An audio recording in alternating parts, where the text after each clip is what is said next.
वृंदावन सप्त निधियों के दूसरे ठाकुर जी श्री मदन मोहन लाल जी ऐसे सनातन गोस्वामी के पास आए। इसके बाद मुगलों का बहुत आक्रमण चल रहा था। उसमें भी औरंगजेब ये क्या करते थे कि ये मंदिरों में जाके मंदिर तोड़वा देते थे और फिर मूर्तियों को खंडित कर देते थे, जिसके कारण कई ठाकुरों ने ब्रज से राजस्थान पलायन किया। गोविंद देव जी प्रस्थान कर गए, जयपुर में विराजमान हो गए। गोविंद देव जी के मंदिर की तीन मंजिलें तो गिरवाई दी थी औरंगजेब ने। तो गोविंद देव जी को ले जा करके जयपुर के राजा ने कहा कि हम यहां सुरक्षा देंगे, आप ठाकुर जी को ले आओ। तब फिर सनातन गोस्वामी ने पत्र लिखा, बोले भैया हमारे ठाकुर श्री मदन मोहन जी हैं और इनकी भी बड़ी ख्याति है, सब मथुरावासी ब्रजवासी दर्शन करने आते हैं, इनका भी स्थान वहीं हो। तब सनातन गोस्वामी जी भी इनके शिष्य या सनातन गोस्वामी वो लेकर के ठाकुर जी को मथुरा गए, जयपुर गए और श्री मदन मोहन लाल जी जयपुर में विराजे। अब जयपुर के राजा जो थे वो गोविंद देव जी की सेवा करते थे और गोविंद देव जी की सेवा के बाद फिर श्री मदन मोहन जी की सेवा करते थे। जयपुर में 3 ठाकुर विराजते हैं वृंदावन के, मदन मोहन, गोविंद देव और गोपीनाथ। तो राजा की एक पुत्री थी, उसका विवाह हुआ, बड़े धूमधाम से विवाह हुआ। राजस्थान में करौली एक जगह, वहां पर उसका विवाह हुआ। विवाह में पिता ने अपनी पुत्री से कहा, बेटी देख मैंने तेरे लिए सब व्यवस्था की, इतनी पालकियां जा रही, इतना सोना जा रहा है, इतने जवाहरात जा रहे हैं, तेरे लिए कोई दिक्कत नहीं छोड़ी। एक राजकुमार से तेरा ब्याह निश्चित किया, और कुछ तेरे मन में हो तो तू मुझे बोल, मैं तेरे को दूंगा। तो उस बेटी ने कहा, पिताजी पक्का दोगे? बोले हाँ। बोले आप तो प्यारे गोविंद देव की सेवा करते हो, ये जो दूसरे ठाकुर श्री मदन मोहन है इनको मुझे दे दो, मैं इनको करौली ले जाऊं और वहां इनकी सेवा करूं। तो महाराज बेटी की बात सुनकर के पिता इतने व्याकुल हो गए कि अपनी पुत्री के चरण पकड़ लिए कि लाली तू कहे तो जयपुर का पूरा घराना तेरे नाम कर दूंगा, लेकिन तू ठाकुर जी को मत लेके जा मुझसे। ये कृपा करके ठाकुर जयपुर में विराजे, वृंदावन में प्रगटे ठाकुर जी जयपुर आए हैं, इनको लेके मत जा। बेटी बोली और मुझे कुछ नहीं चाहिए पिताजी, बाकी सारी संपत्ति आप रख लो, लेकिन मदन मोहन लाल जी को मुझे दे दो। यहां बेटी की हट हो रही है कि मुझे दे दो, पिता लड़ रहे हैं कि नहीं। सबने आके समझाया, बोले आपके पास गोविंद देव जी हैं ना, आप उनकी सेवा में हो, बिटिया कह रही है तो श्री मदन मोहन जी उसके साथ चले। बोले नहीं, मैं तो दोनों की सेवा करूंगा। लेकिन जब पुत्री का हट अधिक होने लगा तो फिर राजा ने एक नियम बना दिया। बोले ठीक है, एक काम करते हैं। बोले क्या? कल तेरे सामने 5 विग्रह एक जैसे रखे जाएंगे मदन मोहन जी के, पहले से 5वें तक एक भी अंतर नहीं होगा। एक से नेत्र, एक से नासिका, एक से होठ, एक से हाथ, एक से पैर, एक ही धातु, एक ही श्रृंगार, एक ही वस्त्र, एक ही इत्र, सब कुछ एक जैसा। उन 5 में से 4 स्वरूप जो होंगे वो अभी कल के परसों के निर्मित होंगे, एक स्वरूप जो है वो असली मदन मोहन जी होंगे। अगर तैने असली पहचान लिए तो तू ले जाना, और तू अगर नहीं पहचान पाई तो फिर वो जयपुर में ही रहेंगे। बेटी हां बोलने में संकोच करने लगी तो राजा बोले, इतना ही प्रेम है तेरा, नहीं पहचान पाएगी तो फिर मना कर देना। तो उसने कह दिया, नहीं नहीं, मैं पहचान जाऊंगी, मैं बहुत प्रेम करती हूं अपने मदन मोहन जी से, मैं पहचान जाऊंगी असली कौन से। राजा बोले ठीक है। रात भर बेटी चिंता में बैठी रही, रोती रही, क्या करूं क्या करूं। अब तो मदन मोहन जी के किवाड़ बंदे थी, सो रहे थे, बाहर ही जाकर के देली पूजने लगी, हे ठाकुर जी मैं तो अयोग्य हूं, अबोध हूं, पर मेरी इच्छा है कि आप मेरे साथ चलो। अगर आप मेरे साथ चलना चाहते हैं वास्तव में तो कुछ लीला कीजिए ना। और ऐसा कहकर के रोते रोते रोते वो वहीं सो गई। ठाकुर जी स्वप्न में आए और स्वप्न में आकर के बोले, सुनो हे राजकुमारी। बोले हाँ। देखो तुम्हारे पिता मुझे बिल्कुल नहीं छोड़ना चाहते, वो 5 स्वरूप एक जैसा ही बना करके प्रस्तुत करेंगे, मुझे पहचान पाना बहुत मुश्किल होगा, तुम नहीं पहचान पाओगी। राजकुमारी बोली जय जय, तो फिर मैं क्या करूं? बोले भैया सुनो, तुम ना पांचों के हाथ पकड़ के देखना, जिसके हाथ पकड़ने पर उसके एक हाथ की उंगली खड़ी होकर के हिलने लग जाए, समझ जाना वो मैं ही हूं। मैं अपनी एक उंगली हिला दूंगा, मेरी एक उंगली से तुम पहचान जाना मैं हूं। पिता को बिल्कुल विश्वास से कह देना यही मदन मोहन है, और मैं तुम्हारे साथ चल दूंगा। वो तो नाचने लगी रात में, जय हो मेरे मदन मोहन लाल। अब तो कल मैं आनंद से, आप बस उंगली हिला देना अपनी। राजा ने कोई कसर नहीं छोड़ी, एक एक अंग बिल्कुल मदन मोहन जी जैसा निर्माण करवाया, और 5 ठाकुर विराजमान कर दिए, और अपनी पुत्री को सामने खड़ा किया। जयपुर के राजघराने के सब लोग खड़े हैं, बड़े बड़े लोग, देखने के लिए कि आज पता चले मदन मोहन जी जाएंगे कि नहीं। और कहा लाली देखो बताओ कौन से मदन मोहन जी। नेत्रों में पट्टी बांधती थी ताकि स्पर्श से ही पहचान सके, तो पहले मुंह पकड़ती, उसके बाद यहां पकड़ती, हाथ पकड़ती, जैसे ही हस्त कमल पर हाथ घुमाती, उंगली नहीं हिलती, बोलती ये नहीं है। दूसरे पर हाथ करती और हाथ पे ऐसे घुमाती, बोली ये भी नहीं है। तीसरे चौथे सब निकल गए। अब तो वो घबरा गई कि ऐसा तो नहीं मदन मोहन जी उंगली उठा ही नहीं रहे हो। 5वें पर जैसी गई, जैसे जाके देखा, फिर से हाथ देखो, ठाकुर जी ने उठाई नहीं उंगली। अब तो बोली रुक जाओ मैं एक बार और देखूं, और एक बार और उसने प्रयास किया, पहले दूसरे ने नहीं उठाई। तीसरे के पास जैसी गई, नेत्र थोड़े भर से आए उसके हृदय से, हे मदन मोहनलाल कृपा करो ना। जैसे हाथ पकड़े, सोई ठाकुर जी ने अपनी उंगली उठा करके धीरे धीरे हिला दी। उसने तुरंत ठाकुर जी का हाथ पकड़ के पिताजी के सामने, पिताजी ये हैं मदन मोहनलाल जी। अब सब लोग देखने लगे, राजा को पता है असली कौन से। राजा नतमस्तक हो गया, दंडवत हो गया, और दंडवत होकर के बोला पुत्री ने सही चुना, यही है श्री मदन मोहनलाल। महाराज रथ तैयार किया, उसमें मदन मोहन जी को विराजमान किया, और बहुत रोया राजा। पुत्री जाते जाते बोली पिताजी आप रोइए मत, आपने देखा मैं कितना प्रेम करती हूं मदन मोहन जी से, आपने 5 स्वरूप बनवाए फिर भी मैं पहचान गई कौन से हैं मदन मोहनलाल जी। राजा धीमे से बोले सुन, मुझे सब पता है, तूने कैसे पता किया? वो उंगली हिलती हुई मैंने भी देखी थी, लेकिन मैं कष्ट में नहीं रो रहा हूं, मैं तो प्रसन्नता में रो रहा हूं। तू ले जाना चाहती तो मैं कभी नहीं भेजता, पर ठाकुर स्वयं जाना चाहते हैं इसलिए मैं भेजूंगा। वो स्वयं इच्छा प्रकट कर रहे हैं इसलिए मैं भेजूंगा। और इस नाते से, इस कृपा से श्री ठाकुर मदन मोहनलाल जी आज भी जयपुर के श्री, राजस्थान के श्री करौली में विराजमान हैं। बोलो मदन मोहन लाल की जय। ब्रज के नंद लाला, राधा जी के सांवरिया, सब दुख दूर हुए जब तेरा नाम लिया। ओ ब्रज के नंद लाला, राधा जी के सांवरिया, सब दुख दूर हुए जब तेरा नाम लिया। ओ ब्रज के नंद लाला, राधा जी के सांवरिया, सब दुख दूर हुए जब तेरा नाम लिया। ब्रज के नंद लाला, राधा जी के सांवरिया, सब दुख दूर हुए जब तेरा नाम। श्री राधा रमण लाल की।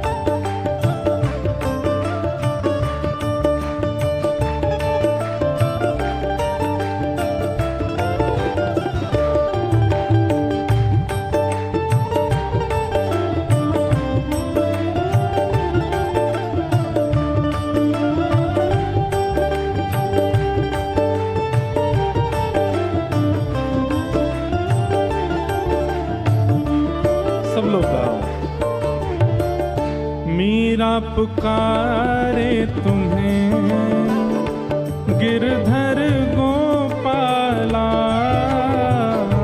मीरा पुकारे तुम्हें गिरधर गोपाला। मीरा पुकारे तुम्हें गिरधर गोपाला। मीरा पुकारे तुम्हें गिरधर गोपाला। ढल गया अमृत में विष का भरा प्याला। ढल गया अमृत में विष का भरा प्याला। ओ विष का भरा प्याला कौन मिटाए उसे जिस तूने राख लिया। सब दुख दूर हुए जब तेरा नाम लिया।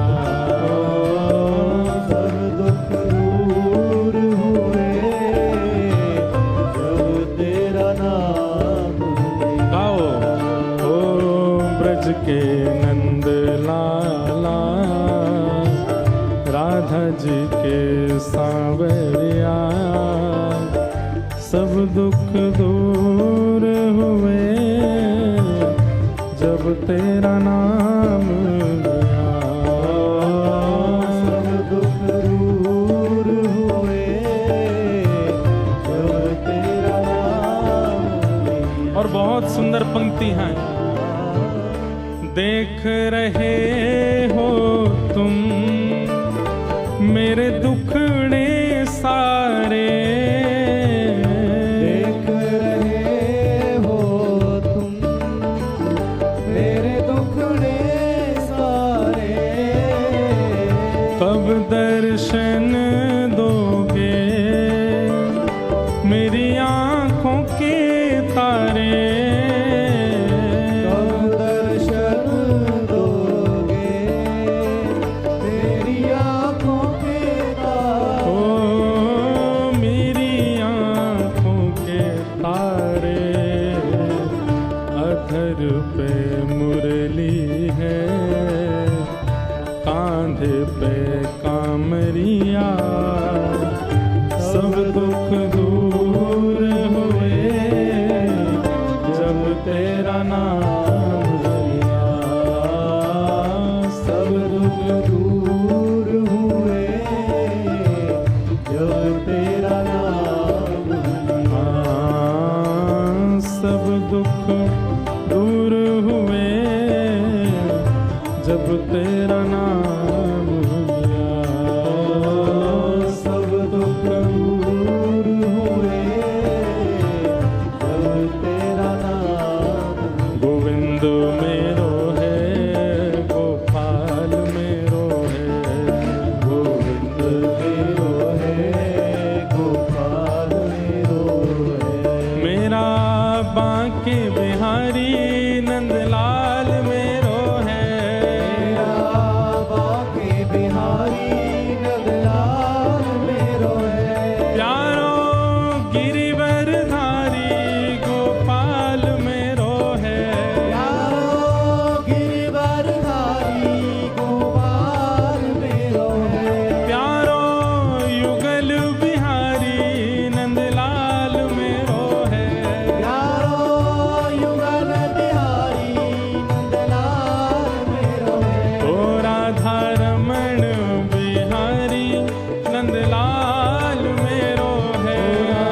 विठल नाथ गिरधारी मेरो है प्यारो विठल नाथ गिरधारी मेरो हे प्यारो युगल बिहारी नंदलाल मेरो है प्यारो विठल बिहारी नंदलाल आओ हे गोविंद मेरो है गोपाल मेरो है गोविंद मेरो है गोपाल मेरो है हे गोविंद मेरो है गोपाल मेरो है गोविंद मेरो है गोपाल मेरो है राधा मदन बिहारी नंदलाल मेरो है मदन बिहारी नंदलाल मेरो ओ मदन मोहन बिहारी गोपाल मेरो है मदन मोहन बिहारी गोपाल मेरो ओ प्यारो गिरिवर धारी नंदलाल मेरो है प्यारो गिरिवर धारी नंदलाल मेरो है राधा वल्लभ बिहारी गोपाल मेरो है राधा वल्लभ बिहारी गोपाल मेरो है हे गोविंद मेरो है गोपाल मेरो है गोविंद मेरो है गोपाल मेरो हाँ गोविंद मेरो है गोपाल मेरो है गोविंद मेरो है गोपाल मेरो है हे विठ्ठल विठ्ठल विठ्ठल विठ्ठल विठ्ठल विठ्ठल विठ्ठल विठ्ठल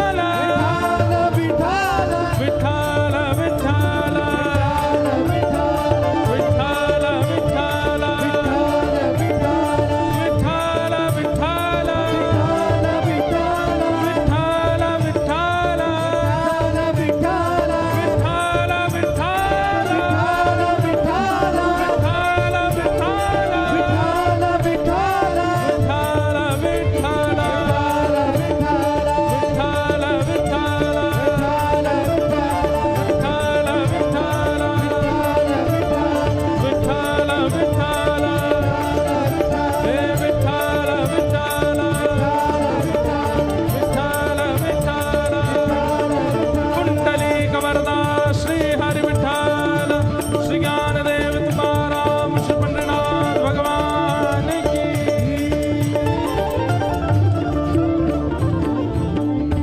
बोलो मदन मोहन लाल की। ऐसे प्यारे श्री मदन मोहन लाल जी करौली राजस्थान में विराजमान हुए और फिर राजस्थान में जाकर के प्यारे मदन मोहन लाल जी ने अपने अनेक ये ऐसे अद्भुत ठाकुर हैं हमारे ब्रज के। देखो 9 तो बज गए पर आज कथा लेट शुरू हुई है तो न एक देर और बैठो और कल सुबह जल्दी भी करनी है। हमको क्या है ना, वैसे तुम मेरा ऐसा समय की पाबंदी वाला नहीं हूं मैं, पर जब लोग उठते दिखते हैं तो मुझे लगती है अच्छा तो अब पूरी करनी है। अब आगे वाले तो बेचारे बैठे रहते हैं, पीछे वाले धीमे धीमे उठते हैं। तो अब होगा, सबको यूं रहती है घर जाना है, भोजन बनाना है, महाराज जी का क्या है। पर हमारे श्री मदन मोहन लाल जी के सबसे ज्यादा आप लोगों को आश्चर्य होगा, हमारे मदन मोहन जी को भजवे वाले सबसे ज्यादा हैं तो सब हिंदू ही, पर हमारे कई मुसलमान भाइयों ने भी श्री मदन मोहन जी को खूब भजा। आप लोग आज भी अगर करौली राजस्थान जाएंगे तो वहां आज भी हमारे कई मुस्लिम समाज के लोग रहते हैं और श्री मदन मोहन जी के मंदिर के आसपास ही उनके व्यापार कार्य सब हैं। तो एक परे परम निष्ठ भक्त हुए, उनका बस हम चरित्र कह के फिर कथा विश्राम दे। काले खां बहुत अद्भुत भक्त हुए श्री मदन मोहन जी के। काले खां, काले खां के चरित्र से एक बात सिद्ध हो जाएगी कि आपके चाहने से ठाकुर जी आपसे प्रेम नहीं करते, ठाकुर जी को आपसे प्रेम हो जाएगा तो आपको ठाकुर जी से प्रेम होगा। आप कथा सुनकर के भजन कर लोगे, भक्ति कर लोगे, श्रद्धा कर लोगे, समर्पण कर लोगे, पर प्रेम तो जब तक वो नहीं चाहेंगे तब तक नहीं होगा। और एक बात कह लें, अगर वो चाह जाएं आपसे प्रेम, तो फिर भले ही चाहे आप कोई भी हो, कैसे भी हो, कुछ भी खाते हो, कुछ भी पीते हो, कहीं भी रहते हो, वो आपको अपना करके ही मानेंगे। उसका प्रमाण है, न जाने कौन से गुण पर दया निधि रीझ जाते हैं। आपका कौन सा गुण उनको अच्छा लग जाए क्या पता। पर हां, एक बात मैं स्पष्ट रूप से दावे के साथ कह सकता हूं, आपकी जाति नहीं देखेंगे, आपका खान पान भी नजरअंदाज कर देंगे, लेकिन आपका स्वभाव सरल होना चाहिए बस। अगर आप सरल स्वभाव वाले हो तो अंग्रेज हो तो भी ठाकुर जी स्वीकार कर लेंगे, मुसलमान हो तो भी ठाकुर जी स्वीकार कर लेंगे। काले खां,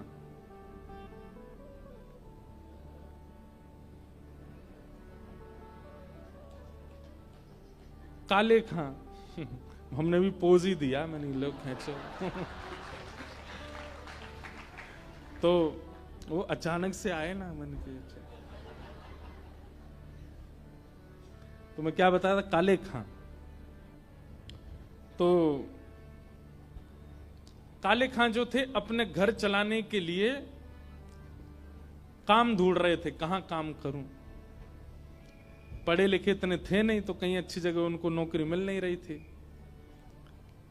तब उनको एक ऑफर आया, बोले क्या, बोले मदन मोहन जी के मंदिर में बाहर जो परिक्रमा मार्ग है, वहां झाड़ू लगाने की सेवा, और मदन मोहन जी मंदिर पर चढ़ते हैं, ऊपर सीढ़ियां हैं, उसकी साफ सफाई, मतलब साफ सफाई की सेवा के लिए उनको करना हो तो कर लो। बोले क्या बुराई है, हम अपना नमाज अदा करते हैं, अपने भगवान को हम पूजते ही हैं। बोले घर चलाने के लिए अगर करना पड़े तो कोई दिक्कत नहीं। मतलब नैष्ठिक मुसलमान थे वे, जितने समय पर नमाज करनी चाहिए, जैसे नियम होता वो सब करते थे, टोपी ओपी पहन के, जैसा उनका वेशभूष रूपा सब वैसे ही रहते थे। लेकिन मदन मोहन जी के मंदिर में उनको झाड़ू की सेवा और साफ सफाई की सेवा, रखवाली की सेवा मिल गई। सुबह जाना, मंगलाक से पहले पहुंच करके सब साफ कर देना, और फिर शाम तक वहीं रहना, बीच बीच में भोजन पाने अपने घर जाते थे, फिर दोबारा वहीं आ जाते थे। और उनको प्रतिबंध भी था, और उनका मन भी नहीं था, कभी वो मंदिर के भीतर नहीं जाते थे, बाहर ही बाहर सब रखवाली करते थे। अनेक वर्षों तक मदन मोहन जी की सेवा करते रहे, पर आज तक कभी मदन मोहन जी का रूप नहीं देखा उन्होंने। पुजारियों से और भी सब लोग जो मंदिर में थे, सबसे उनकी अच्छी बातचीत होती थी, पर ठाकुर जी को बस ऐसे ही अपने ठाकुर के प्रति उनकी श्रद्धा थी। लेकिन ठाकुर जी को वो भा गए, क्योंकि हृदय बहुत सरल है, हृदय निर्मल है, हृदय बहुत पवित्र है, भले ही कैसा भी है पर पवित्र हृदय वाला है। और एक दिन राजभोग आरती हो रही थी श्री मदन मोहन लाल जी की, और वहां भीड़ में कुछ लोग सीढ़ियों पर खड़े थे, उनमें कुछ कहा सुनी हो गई, तो उनकी कहा सुनी हुई तो ये वहीं खड़े थे। उनको संभालने के लिए, उनको दूर करने के लिए एक सीढ़ी चढ़ के उनको अलग कर रहे थे, और ये कुछ संभाल रहे थे व्यवस्था। और व्यवस्था, अरे भाई ऐसे नहीं करो, देखो तो आरती हो रही है, ऐसे मत करो, और देखो देखो आरती हो रही है, ऐसे कह के जैसे इन्होंने सामने पहली बार आज श्री मदन मोहन जी को देखा। वरहा पीड़म नटवर वपुः करणयो कर्णकारम बिभ्रदवासः कनक कपिसं वैजयन्तीं च माला रंध्रान वेणो अधर सुधया पूरयन् गोपवृन्दै वृंदारण्यम स्वपदरमणम प्राविशद गीत कीर्ति लखी जन लाल की मुस्कान। एक बार जिसने ठाकुर जी की मुस्कान देख ली, हमारे ब्रज में इस भाव को गाया जाता है, लखी जिन लाल की मुस्कान। एक बार जिन्होंने ठाकुर जी की मुस्कान को देख लिया, उसके बाद स्थिति क्या हो जाएगी। हम लोग ठाकुर जी का दर्शन करने जाते हैं, दर्शन करके थोड़ी देर में बाहर आ जाते हैं, इसका मतलब हमने देखे ही नहीं ठाकुर जी। लखी जिन लाल की मुस्कान, तिन्हि बिसरी वेद विधि, जप जोग संगम ध्यान। नेम व्रत आचार पूजा, पाठ गीता ज्ञान। रसिक भगवत द्रगदई, अस ऐंच के मुख म्यान। लखी जिन लाल की मुस्कान। ठाकुर जी के जो होठ है ना, ऐसे आकृति है ठाकुर जी की, धनुष आकृति के होठ हैं। ये धनुष ही है, ये होठ नहीं है, धनुष हैं।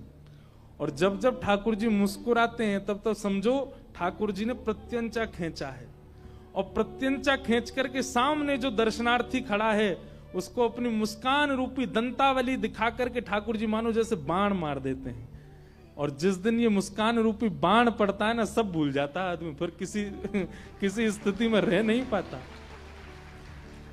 हम में अभी तक वो बाण पड़ो ही नहीं है, हमने ठाकुर जी की मुस्कान का वो बाण अभी तक पाया नहीं है। और ठाकुर जी ने, इतने सारे दर्शनार्थी खड़े थे, लेकिन बहुत दिनों से ठाकुर जी प्रत्यंचा चढ़ाए खड़े, सामने ही नहीं आ रहा था काले खां। और आज जैसे ही वो विवाद अपवाद हुआ नहीं था, ठाकुर जी ने ही करवाया था। आरती में कौन लड़ता भाई, आरती में सबका ध्यान ठाकुर जी पे होता, वो लड़ने लगे, अरे हटो ऐसे लड़ते हैं, आरती हो रही है देखो। और जैसे ही सामने देखा, आहा, ऐंच के मुख म्यान। ठाकुर जी ने अपने होठ रूपी धनुष बाण से मुस्कान रूपी प्रत्यंचा खींच करके और दंतावली बाण जैसे ही मारा, मुस्कान देख करके काले खां खड़ा रह गया, पलक झपकना भूल गया। नेत्रों से आंसू क्यों गिर रहे हैं उसको नहीं पता है, उसके रोंगटे क्यों खड़े हो रहे हैं उसको नहीं पता है। जैसे हमारे ब्रज में एक बात कहें, भैया सांप के डसे को तो मंत्र है, पर सांवरे के डसे को कोई मंत्र नहीं है। सांप के डसे को तो जहर उतारो जा सके, पर जा कोई सांवरो डस दे वाकू कोई मंत्र नहीं लगे। जैसे सांप का डसा जो होता है ना, कभी कभी गूंगा हो जाता, वो बोल नहीं पाता, ऐसे काले खां हो गए। वो अगल बगल वाले लोगों को देख रहे हैं, नेत्रों से आंसू गिर रहे हैं, और उनसे कुछ कहना चाहते हैं कि मुझे क्या हो रहा है, क्योंकि कभी आज तक ऐसा कभी अनुभव हुआ ही नहीं। ना उन्होंने कोई जग किया, ना कोई जप किया, ना कोई तप किया, ना कभी तिलक लगाया, कुछ नहीं किया था। और बस पूछ नहीं पा रहे, अगल बगल वाले को हिला करके बुलाते हैं, सामने हाँ क्या बात है, तो बस रोते हैं, कुछ बोल ही नहीं पाते। क्या हो गया है मुझे नहीं पता। दर्शन पूरे हुए, कपाट जैसे बंद हुए, व्याकुल हो गया चित्त, जैसे किसी व्यक्ति को प्यास लगी हो और पानी दिखा करके दूर कर दिया जाए तो बेचैनी जैसी होती, वैसी बेचैनी हो गई। आज काले खां भोजन करने घर नहीं गए, बस दूर कोने में बैठे हैं और प्रतीक्षा कर रहे हैं, मुझे हुआ क्या है। नमाज का समय हो गया, लेकिन नमाज पढ़ने भी नहीं गए। और संध्या में जैसे दर्शन पुनः खुले, डरते डरते जा रहे हैं, कभी चढ़े नहीं है सिड्डी पर, और आज फिर से 2 सिड्डी ऊपर चढ़ के फिर से जैसे ही देखा, फिर से वही स्थिति हो गई। अब तो ऐसी स्थिति हो गई कि जैसे जल बिन मछली, वैसे दर्शन बिन काले खां होने लगे।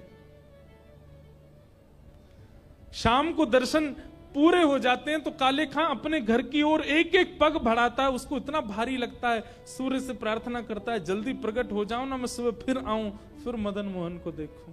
अरे पागल, अरे पगला काले खां, तेने 30 साल निकाल दिए सेवा में, कभी देखा क्यों नहीं इनको। ऐसी स्थिति काले खां की हो गई। लेकिन भैया, एक तो इत्र की सुगंधी और दूसरा प्रेम, ये छुपाए नहीं छुपते, ये प्रकट हो ही जाते। आपकी चाल ढाल और मुख की आकृति से लोगों को पता चलने लगता है कि ये प्रेमी हो गया है। आप कहोगे मैंने तो किसी से कहा नहीं, ये फैल कैसे रही है बात। इत्र की सुगंधी को चाहे तुम कितनी सॉल ढक लेना, ऊपर कितनी रजाइयां डाल लेना, वो निकल ही आती है बाहर। ऐसी प्रेम है, उसको कितना भी ढकने का प्रयास करो वो दिख ही जाता है। काले खां का प्रेम अब पता लगने लगा। क्यों?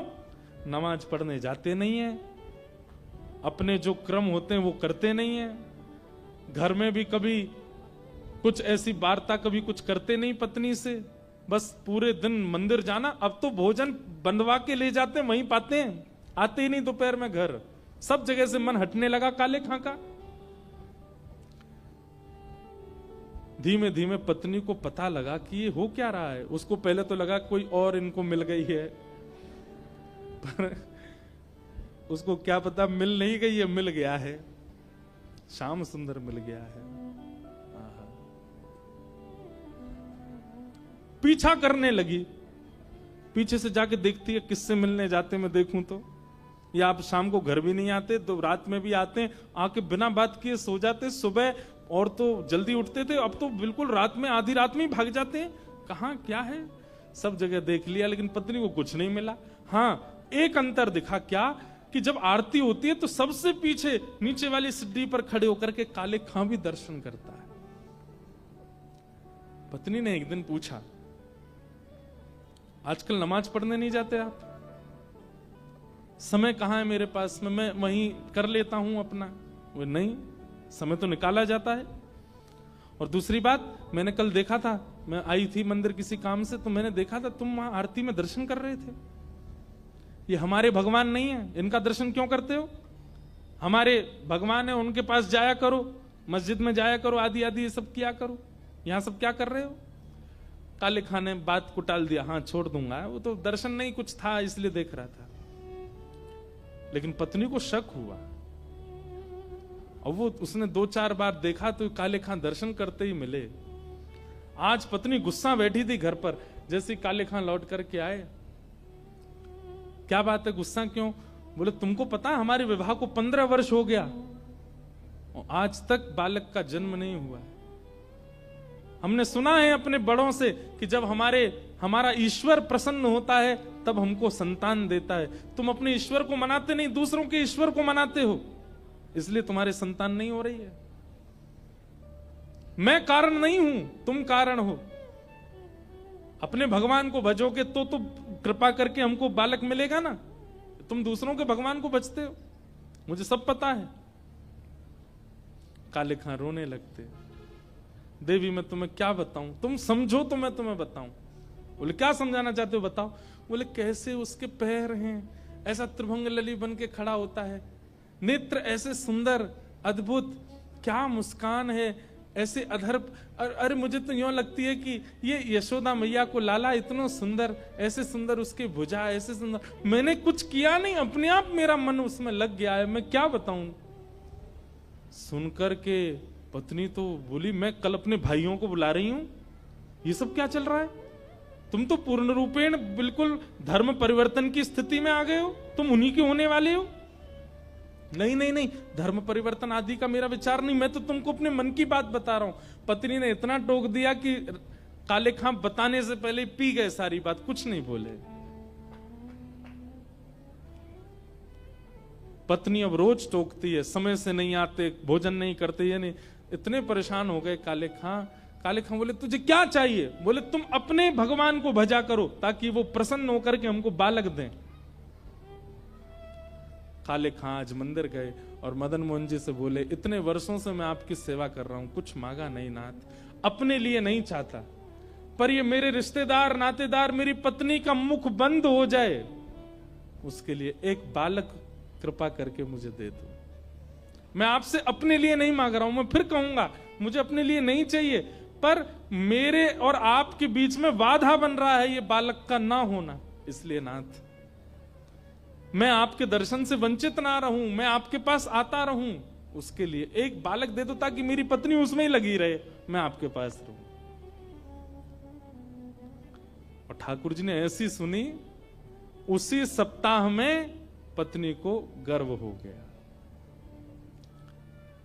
अब तो पत्नी ने अपने जैसे ही काले खां को बताया कि आज मुझे पीड़ा हुई, वैद्य ने बताया है गर्भ में बालक है। काले खां की तो छाती चढ़ गई। बोले तुम बहुत टोकती थी कि ये क्या देंगे, ये क्या देंगे। उन्हीं से बोला था मैंने, मदन मोहन जी ने कृपा करके दिया ये। अब मुझे टोकना नहीं, रोकना नहीं, और किसी रिश्तेदार को बोलने की जरूरत नहीं, मैं जैसे रह रहा हूं मुझे करने दो। काले खां तो रोज जाते हैं और रोज अब तो मदन मोहन जी के और पास रहने लगे। क्यों? आपने कृपा करके मेरी पत्नी का मुख बंद करवा दिया, अब मैं बहुत खुश हूं, आपके मेरे बीच में कोई नहीं है। रोज दर्शन करते हैं ठाकुर जी का। बालक का जन्म हुआ, उसका नाम रखा जो भी था। धीमे धीमे बालक बड़ा हुआ, 8 वर्ष तक बहुत बढ़िया सब कुछ चलता रहा। मदन मोहन जी भी खूब प्रेम देते हैं, जो जो मांगता है रसखान वो हो जाता है। कभी रसखान के मन में होता है कि मैं प्रसाद पुजारी जी से तो मांग नहीं सकता, कोई दर्शनार्थी निकल रहा हो और ठाकुर जी ऐसी कोई कृपा करना उसके हाथ से प्रसाद गिर जाए, और वो नीचे जब गिरे तो मैं कहूंगा अरे नीचे गिरा हुआ क्या लोगे, वो चला जाए, उसको बीन के मैं पालूं। कभी आपकी इत्र की प्रसादी मिल जाए, कभी कुछ, इस प्रकार से वो भावना करता और ठाकुर जी कैसे ना कैसे पूरी कर देते काले खां की। लेकिन ठाकुर जी का नियम है, बहुत दिनों तक सब अनुकूल अनुकूल चलने देते नहीं है। बिना कौतुक किए, बिना खेल किए तो इनका मन नहीं लगता। और एक दिन ठाकुर जी ने खेल किया। क्या खेल किया? इनका बेटा 8 वर्ष का था, वो यमुना जी के तट पर खेल रहा था, नदी के तट पर खेल रहा था अपने मित्रों के साथ। तभी एक काले नाग ने उसको डस दिया और नीला पड़ गया और उसकी मृत्यु हो गई, बेटे की मृत्यु हो गई। बच्चे दौड़े दौड़े उसकी पत्नी को बुला करके लाए, तुम्हारे बेटे को काले सांप ने डस दिया। वो बालक को लेकर के ओझा के पास गई, झाड़ा करने वालों के पास गई, सबने उसको मृतक घोषित कर दिया। किसी बालक से कहा था इसके पिता को बुला के लाओ, मदन मोहन मंदिर में सेवा करते हैं, वो उनसे कह के आओ कि बालक को ऐसे ऐसे विष लगा है। बालक जब बताने आया तब ये आरती दर्शन कर रहे थे मदन मोहन जी का। तभी एक बालक ने कहा, बोले अरे काले काले चाचा, आपके पुत्र को सांप ने काट लिया। वो समाचार सुनकर के काले खां देख रहे थे मदन मोहन जी को, समाचार सुना कि आपके पुत्र को काले सर्प ने डस दिया। आंखों से आंसू निकले और मुख पर बड़ी मुस्कान। बोले वाह कन्हैया, मैं इसी चीज से डर रहा था कि इतने दिन हो गए कोई कौतुक नहीं हो रहा मेरे साथ। मुझे क्या पता था कौतुक के रूप में इतनी बड़ी लीला कर दोगे आप, ये क्या कर दिया आपने। दर्शन करके और बालक को बोला तुम जाओ मैं आता हूं। बालक ने जाकर के उनकी पत्नी को बता दिया। बोले वो तो कह रहे हैं मैं आ रहा हूं थोड़ी देर में। बोले कैसा पिता है, अपने बालक की मृत्यु खबर सुनकर के भी अभी कहता है कि मैं आ रहा हूं। अपने मृतक बालक को लेकर के पत्नी मदन मोहन जी की देहली पे ही पहुंच गई और जाकर के उसको पटक दिया। काले खां ने कहा तुम यहां सब क्यों करने आई हो तमाशा, इसको ले जाओ घर पे, मैं आ रहा हूं ना। बोले तुम पिता हो सच में, तुम्हारे नेत्रों में अश्रु नहीं, तुम्हारे मन में कोई भाव नहीं, तुमको पता चला कि तुम्हारा बालक मर गया, तुम कहते हो मैं आ रहा हूं। ये दूसरों का भगवान तुमको इतना प्रिय लगने लगा कि इसके आगे अपने पुत्र की मृत्यु भी तुमको बेचैन नहीं करती है। और हां, तुमने ही कहा था ना कि ये मदन मोहन जी ने दिया है, ये बालक हमको मदन मोहन जी ने दिया है ना। मैं आज वचन देती हूं अपने बालक सहित तुम्हारे साथ इनकी भक्ति करूंगी, अगर मेरा बालक इन्होंने जीवित कर दिया तो। अगर इन्होंने दिया है तो जीवित करे। ताली क्यों बजाई आपने, अभी कुछ हुआ तो है नहीं। वो तो चुनौती दे रही है अपने पति को। आहा, काले खां तो अब भक्ति की परीक्षा हो रही है। आहा, काले खां मदन मोहन जी के आगे खड़े हैं। बोले नाथ, जीवन में दूसरी बार है कि मैं आपसे कुछ मांग रहा हूं। पहली बार भी मांगा था, इसलिए मांगा था ताकि आपके मेरे बीच में कोई ना आवे, और अब भी इसीलिए मांग रहा हूं कि आपके मेरे बीच में कोई और ना आवे।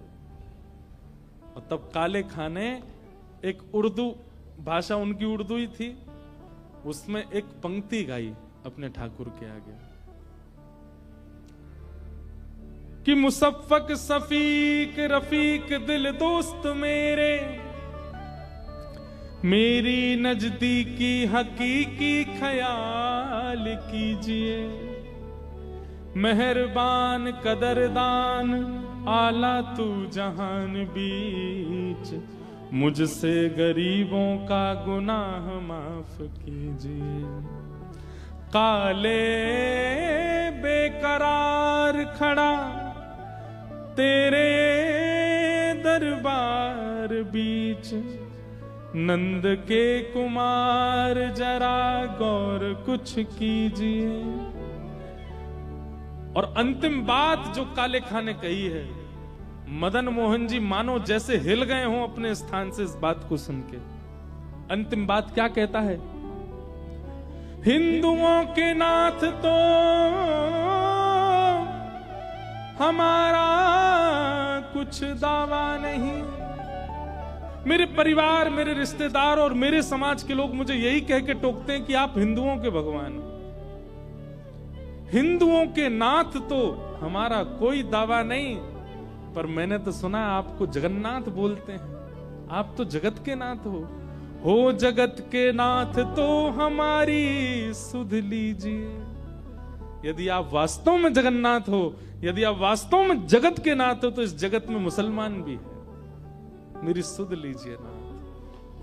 अंतिम पंक्ति जब काले खां ने कही, हिंदुओं के नाथ तो हमारा कुछ दावा नहीं, हो जगत के नाथ तो हमारी सुध लीजिए, ये बात जैसे ही कही है उसने, अब तो ठाकुर जी पर बात आ गई। भाई जगन्नाथ हो तो जगत में तो सब आते हैं, हम भी आते हैं, हमारा ध्यान दो।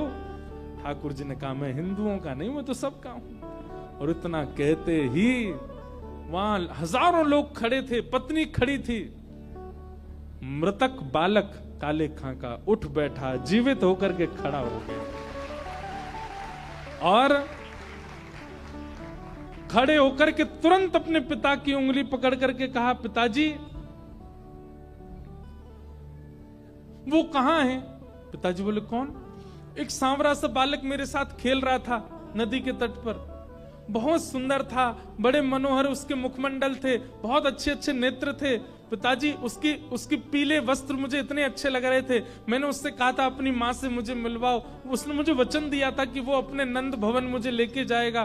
पिताजी उसके बाद पता नहीं मुझे नींद आ गई, मैं कहां चला गया मुझे नहीं पता, वो बालक कहां है पिताजी? काले खां ने उसकी मां की ओर देखा तो मां अचंभित खड़ी है, नेत्रों में आंसू। वो सारे रिश्तेदार खड़े थे और उसके जो मित्र आदि थे जो नमाज पढ़ने जाते वो भी सब वहीं खड़े थे। काले खां ने अपने बालक को गोद में लिया और दो दोहरी ऊपर चढ़ के, दो सीढ़ियां चढ़ के मदन मोहन जी की ओर दिखा के कहा, क्या यही बालक था, यही पोशाक थी? जैसे ही बालक ने मदन मोहन जी को देखा, हाँ पिताजी यही बालक था, यही पोशाक थी, यही मेरे साथ खेलने आए थे। और उस दिन काले खां ने परिवार सहित श्री मदन मोहन जी के चरणों को प्राप्त किया। सब परिवार सहित ठाकुर जी के हो गए। तब से लेके आज तक मदन मोहन जी में आरती होती है तो आरती के बाद सब जय जयकार करते हैं। जय जयकार के बाद आज भी करौली के लोग दो वाक्य गाते हैं। क्या? कारे के बेटा को जब कारे ने खायो, क्या? कारे के बेटा को जब कारे ने खायो, तब कारे की कविता सुन बेटा जिवायो है। काले के बेटा को जब काले ने खाया तब काले की कविता से उसके बेटे को जिवाने वाले, हे मदन मोहन लाल तुम्हारी जय हो, तुम्हारी जय हो, तुम्हारी जय हो, बोलो मदन मोहन लाल की जय। ऐसे प्यारे श्री मदन मोहन लाल जी हुए जिनकी कृपा से काले पर कृपा हुई और उनके लाला जीवित हुए। अरे ऐसो हाँ ऐसो ओ ऐसो चटक मटक सो ठाकुर तीनों लोकन मुँह में ना। ऐसो चटक मटक सो ठाकुर तीनों लोकन मुँह में ना। ओ ऐसो चटक मटक सो ठाकुर तीनों लोकन हूँ मैं नाए। सो चटक मटक सो ठाकुर तीनों लोकन हूँ मैं लोकन हूँ मैं नाए। नाए, तीनों लोकन हूँ मैं ना। लोकन हूँ मैं नाए, तीनों लोकन हूँ मैं नाए। अरे ऐसो ये जय हो ने जोड़ते भुजा उठा के बोलनी है। अब कल तो कथा सुबह है, और फिर तो हम अगले वर्ष या उससे अगले वर्ष आएंगे कोल्हापुर। ने बड़े प्रेम और भाव से सब लोग भुजा उठा करके कहो, हो ऐसो आए ऐसो, हो ऐसो चटक मटक सो ठाकुर तीनों लोकन हूँ मैं नाए। सो चटक मटक सो ठाकुर तीनों लोकन हूँ मैं आए सो चटक मटक सो ठाकुर तीनों लोकन हूँ मैं नाए। सो चटक मटक सो ठाकुर तीनों लोकन हूँ मैं नाए। श्यामा हृदय कमल सो प्रगट हो, श्यामा हृदय कमल सो प्रगट हो। श्यामा हृदय कमल सो प्रगट हो, श्यामा हृदय कमल सो प्रगट हो। और श्याम हृदय कुमार वृंदावन मेरो वृंदावन, वृंदावन मेरो वृंदावन। हे श्री वृंदावन प्यारो वृंदावन, वृंदावन प्यारो वृंदावन। हे बिहरत निस दिन कुंज गलन में ब्रज जन मन सुख धाम। बिहरत ऋष दिन कुल सब लोग गाओ, ब्रज जन मन सुखा। बिहरत निस दिन कुंज गलन में ब्रज जन मन सुख धाम। बिहरत ऋष दिन कुंज गलिन में ब्रज जन मन सुखा। हे मदन मोहन को रूप निरख के, मदन मोहन को रूप निरख के। मदन मोहन को रूप निरख के। मदन मोहन को रूप निरख के। अब अगली पंक्ति है सनातन बलि बलि जाए। तो श्री मदन मोहन जी का ध्यान करके सब बलैया लियो। मदन मोहन को रूप निरख के, मदन मोहन को रूप निरख हे सनातन बलि बलि जाए। वृंदावन मेरो वृंदावन, वृंदावन मेरो वृंदावन। हे श्री वृंदावन प्यारो वृंदावन। वृंदावन प्यारो वृंदावन। मदन मोहन को रूप निरख के, मदन मोहन को रूप निरख के। सनातन बलि बलि जाए। वृंदावन मेरो वृंदावन, वृंदावन मेरो वृंदावन। हे श्री वृंदावन प्यारो वृंदावन। वृंदावन प्यारो वृंदावन। श्री गोपाल भट्ट जो कि हृदय वेदना प्रगट्यो शालिग्राम। गोपाल भट्ट जो के हृदय वेदना प्रगट्यो शालिग्राम। हाँ श्री गोपाल भट्ट जो कि हृदय वेदना प्रगट्यो शालिग्राम। गोपाल भट्ट जो के हृदय वेदना प्रगट्यो शालिग्राम। हे रूप सुधा को खान हमारो, रूप सुधा को खान हमारो। वृंदावन में सब ते न्यारो। वृंदावन में सब ते न्यारो। हे श्री राधा रमण झूला। वृंदावन मेरो वृंदावन, वृंदावन प्यारो वृंदावन। हे श्री वृंदावन प्यारो वृंदावन। वृंदावन प्यारो वृंदावन। ये कथा सुनते सुनते ही बना रहे थे आप हैं? ये देखो एक कथा सुनते सुनते बनाए हैं। और भी कुछ है? अरे वाह, ये राधा रमन जी के संग, ये पंडरीनाथ भगवान के संग। ये तो ऐसे लग रहे हैं छोटे से नेक्स्ट से बना दी हूँ। बहुत बढ़िया, लाओ इधर आओ। हे वृंदावन मेरो वृंदावन, ओ वृंदावन मेरो वृंदावन, हे श्री वृंदावन प्यारो वृंदावन, वृंदावन प्यारो वृंदावन।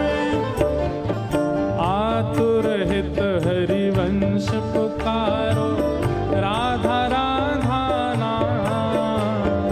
आतुर हित हरिवंश पुकारो, राधा राधा। भुजा उठा के कहो, ओ जय राधे राधे, जय राधे राधे, जय राधे राधे, जय राधे राधे, हरिवंश दुलारी, जय राधे राधे, हरिवंश प्यारी, जय राधे राधे, जय राधे राधे, जय राधे राधे, श्री राधे राधे, जय राधे राधे। आतुर हित हरिवंश पुकारो, राधा राधा नाम। आतुर हित हरिवंश पुकारो, राधा राधा।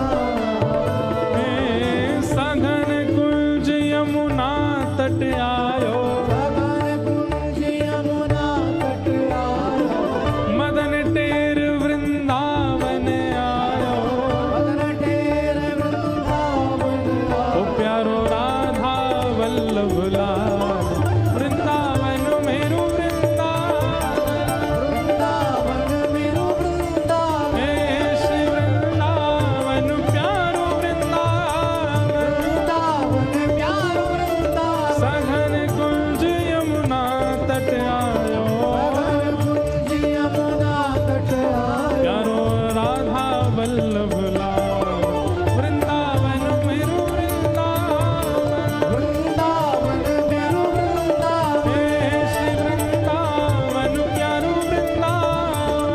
वृंदावन मेरो वृंदावन। जय राधे राधे, राधे राधे, श्री राधे राधे, राधे राधे, हरिदास दुलारी, जय राधे राधे, हरिवंश प्यारी, जय राधे राधे, श्री कृष्ण प्यारी, राधे राधे, बरसाने वारी, राधे राधे, तीरथ सुत प्यारी, राधे राधे, ये हमारी प्यारी। राधे राधे, जय राधे राधे, राधे राधे, श्री राधे राधे, राधे राधे, जय राधे राधे, राधे राधे, श्री राधे राधे, राधे राधे, जय राधे राधे, राधे राधे, श्री राधे राधे, राधे राधे, जय राधे राधे राधे, जय राधे राधे राधे, श्री राधे राधे, राधे राधे, जय जय श्री राम, जय जय श्री राम, जय जय श्री राम। बोलो वृंदावन बिहारी लाल की, श्री राधा रमण लाल की, श्री राधा वल्लभ लाल की, पूछरी के लौथा की, हु प्यारे। क्या बात है बंसी वारे, क्या बात है। कल पुनः मिलेंगे सुबह 8 बजे से। हाँ? अजवाट वंदे वंदे गोपाल मिलियो मिलियो, अजवाट वंदे वंदे गोपाल मिलियो मिलियो, अजवाट वंदे वंदे गोपाल मिलियो मिलियो, अजवाट वंदे वंदे गोपाल मिलियो मिलियो। ओ अज भाग्य साजा जाग्या, आज भाग्य साजा जाग्या, ओ अज भाग्य साजा जाग्या, आज भाग्य साजा जाग्या, ओ नंदलाल मिलियो मिलियो, अजवाट वंदे वंदे गोपाल मिलियो मिलियो, अजवाट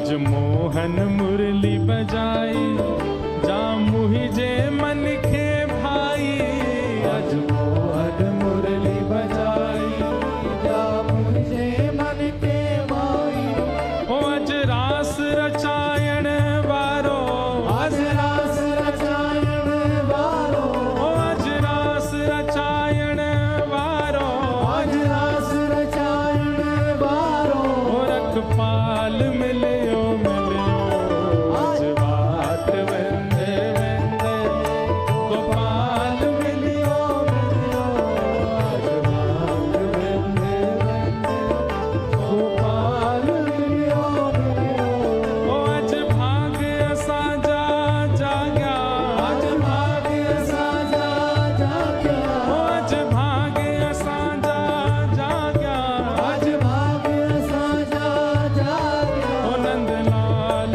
मिलियो अज बाट वेंदे वेंदे गोपाल मिलियो आज बाट वेंदे वेंदे गोपाल मिलियो ओ अज गुरुमुख मंगल गायो मनमोहन साण मिलायो अज गुरुमुख मंगल गायो मनमोहन साण मिलायो ओ अज पार ब्रह्म परमेश्वर अज पार ब्रह्म परमेश्वर आज पार ब्रह्म परमेश्वर आज पार ब्रह्म परमेश्वर ओ प्रतिपाल मिलियो अज बाट वेंदे वेंदे गोपाल मिलियो आज बाट वेंदे वेंदे गोपाल मिलियो ओ अज भाग्य असांजा जाग्या आज भाग्य साजा जाग्या ओ अज भाग्य असांजा जाग्या आज भाग्य साजा जाग्या ओ नंदलाल मिलियो अज बाट वेंदे वेंदे गोपाल आज बाट वेंदे वेंदे गोपाल मिलियो ओ अज दर्शन परशन हर्षन मन मुहि जे थियड़ा सरसन अज दर्शन परशन हर्षन मिलियो दियो सरसन ओ अज शाम शा खुद मुहि जो आज श्याम साकुल मुझो ओ अज शाम शा खुद मुहि जो आज श्याम साकुल मुझो ओ ब्रज ख्याल मिलियो अज बाट वेंदे वेंदे गोपाल मिलियो आज बाट वेंदे वेंदे गोपाल मिलियो अज श्याम सब सुख कैड़ा दुख दूर थी सब वैड़ा अज श्याम सब सुख कैड़ा दुख दूर थी अज वैरा ओ अज कृष्ण कन्हैयो कारो आज कृष्ण कन्हैयो कारो ओ अज कृष्ण कन्हैयो कारो आज कृष्ण कन्हैयो कारो ओ कृपाल मिलियो अज बाट वेंदे वेंदे गोपाल मिलियो आज बाट वेंदे वेंदे गोपाल मिलियो हमने 2 साल में आज पूरा गाया है ये और आज किसी ने 2-2 पत्रों में पूरा शुद्ध हिंदी में लिख के दे दिया तो हमने गा लिया। अब ये संभाल के रखेंगे हम। ओ अज बाट वेंदे वेंदे गोपाल मिलियो आज बाट वेंदे वेंदे गोपाल मिलियो ओ भज गोविंद गोविंद गोपाला गोविंद गोविंद गोपाला ओ भज गोविंद गोविंद गोपाला आज गोविंद गोविंद गोपाला ओ मेरा मुरली मनोहर नंद लाला मुरली मनोहर नंद लाला ओ मेरा मुरली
यशोदा को परम दुलारो, बाबा की अखियन को तारो, गोपीन के प्राणन सो प्यारो, इन पे प्राण न्योछावर लीजे, आरती बाल कृष्ण की जय। तो तर बोलन मधुर सुहावे, सखन संग खेलत सुख पावे, सोई सुख दीजो इनको ध्यावे, अपनो सर्वस इनको दीजे, आरती बाल कृष्ण की जय। श्री राधावर सुगढ़ कन्हैया, ब्रज जन को